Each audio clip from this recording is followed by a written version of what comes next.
اس کی آواز کانپ رہی تھی، آنسو بہہ رہے تھے۔ میرے سامنے بار بار ہاتھ جوڑ رہا تھا۔ فارس، مجھے میرے بچوں سے ملوا دینا، میں اپنی بیوی کو منا لوں گا۔ میں سوچ میں گم تھا۔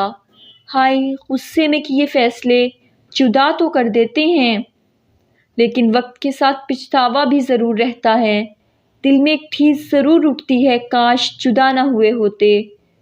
تھوڑا سا جھک جانا کیا ہی خوبصورت عمل ہے۔ ہم ایک گاؤں میں پہنچے۔ اس نے اپنے سسرال کے گھر کے سامنے گاڑی روکی۔ 10 سال بعد وہ وہاں لوٹا تھا۔ فارس، یہ ہے میری بیوی سجل کا گھر۔ دروازے پر دستک دی۔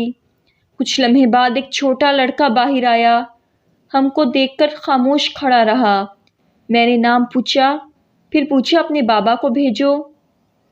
وہ آہستہ سے بولا، پاپا نہیں ہیں، ماما ہیں۔ دوڑتا ہوا گھر میں گیا۔ اتنے میں ایک عورت باہر آئی، وہ عرفان کو دیکھتے ہی پہچان گئی۔ تم یہاں؟ وہ عورت عرفان کی بیوی سجل کی بھابھی تھی۔ عرفان رونے لگا۔ بھابھی، سجل کہاں ہے؟ بھابھی غصہ کرنے لگی۔ میں نے سمجھایا، پلیز غصہ نہ کریں۔ خیر، مختصر یہ کہ بھابھی بھی آ گئی اور بھائی بھی، سجل کے۔ معلوم ہوا ماں باپ مر چکے ہیں۔ سجل کا بوجھ ہم اٹھا نہیں سکتے تھے۔ وہ دوسرے محلے میں کرائے کے گھر میں اکیلی رہتی ہے بچوں کے ساتھ۔ ہم وہاں چل دیے۔ وہ کچا سا مکان، لکڑی کا دروازہ، گھر تو برائے نام تھا۔ دستک کیا دیتے اندر داخل ہوئے۔ گوری چٹی سی بالکل ایک گڑیا، پرانے سے کپڑے پہنے، نلکی کے پاس بیٹھ کے برتن دھو رہی تھی۔ دوسری لڑکی ننگے پاؤں جھاڑو دے رہی تھی۔ عرفان دیکھتے ہی اپنی بیٹیوں کو پہچان گیا۔ آنکھوں میں آنسو تھے۔ زمین پہ بیٹھ کر رونے لگا۔ وہ اتنی زور سے رو رہا تھا کہ محلے کے لوگ جمع ہو گئے۔ اپنی بیٹیوں کو اس حالت میں دیکھ کر وہ تڑپ اٹھا تھا۔ میری شان سے میری آرزو، سینے سے لگا کر اتنا رویا، ہر آنکھ اشک بار ہو گئی۔ وہ بچیاں نہیں جانتی تھیں کہ یہ ان کے بابا ہیں۔ وہ ڈر گئی تھیں۔ پیار سے پوچھا، ماما کہاں ہیں؟ شانزے آہستہ سے بولی، ماما اسکول گئی ہیں سموسے بیچنے۔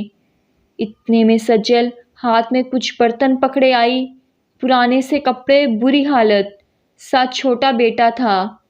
اس نے جیسے ہی عرفان کو دیکھا، وہ غصے سے چلانے لگی، کیا کرنے آئے ہو یہاں؟ چلے جاؤ یہاں سے۔ اس کی آواز کانپ رہی تھی۔ وہ اپنی بیٹیوں کو پکڑ کر کہنے لگی، میرے گھر سے نکل جاؤ۔ 10 سال بعد کیا کرنے آئے ہو؟ مر گئے ہو میرے لیے تم۔ اس کی آنکھیں بھیگ گئی تھیں۔ عرفان سجل کے قدموں میں بیٹھ گیا، پاؤں پکڑ لیے۔ سجل، معاف کر دو مجھے، چلو میرے ساتھ اپنے گھر۔ سجل نے انکار کر دیا۔ وہ کسی صورت بھی واپس نہیں جانا چاہتی تھی۔ عرفان رو رہا تھا، سب لوگ دیکھ رہے تھے۔ میں آگے بڑھا، سجل کے سامنے ہاتھ جوڑے، سائڈ پہ لے گیا سجل کو سمجھانے کے لیے۔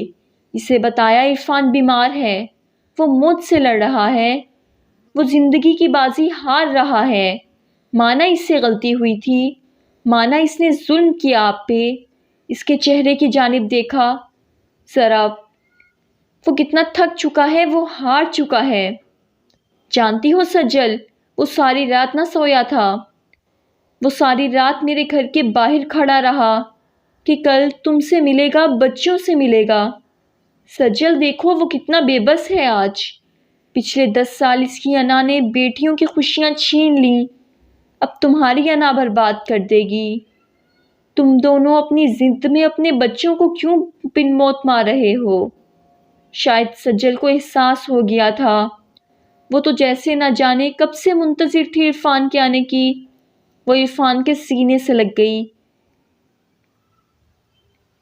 وہ بیٹیوں کو چومنے لگا، کبھی ہاتھ چومتا، کبھی چہرہ۔ تینوں بچوں کو سینے سے لگایا، سجل کا ہاتھ پکڑا، کار میں بٹھایا، جانے لگا۔ وہ اپنی خوشی میں بھول گیا تھا فارس بھی ساتھ آیا تھا۔ میں مسکرا رہا تھا، شکریہ یا اللہ، تم نے ان لوگوں کو سمجھ عطا کی اور ایک کر دیا۔ کار تھوڑی دور گئی پھر رکی، واپس آئے۔ عرفان جلدی سے اتر کر آیا۔ فارس بھائی میں آپ کو بھول گیا تھا۔ میں نے عرفان کے کندھے پہ ہاتھ رکھا۔ عرفان جاؤ، اپنے بیوی بچوں کے ساتھ زندگی گزارو، خوش رہو۔ وہ لاکھوں دعائیں دے رہا تھا، سب بہت خوش تھے۔ بچے بار بار کار کو دیکھ رہے تھے، کبھی بابا کی طرف دیکھتے۔ فارس کی بات سمجھ، میرے معاشرے کے لوگوں میں تم لوگوں کے لیے کھلی کتابیں چھوڑ کر جا رہا ہوں۔ میں چیخ چیخ کر نصیحتیں کر رہا ہوں، میں سچی باتیں آپ کے دل کو صدقہ کر رہا ہوں۔ پلیز فارس کی کہی ہر بات کو دل میں بسا لو کہ نہ زندگی سدا ہے نہ آنا باقی رہے گی۔ یاد رہے، ان میں طلاق صرف ایک بار ہوئی تھی۔ یہ تھی میری آج کی کہانی۔ مجھے امید ہے کہ آپ کو پسند آئی ہوگی۔ پلیز لائک کریں، کمنٹ کریں اور اپنے دوستوں میں زیادہ سے زیادہ شیئر کریں۔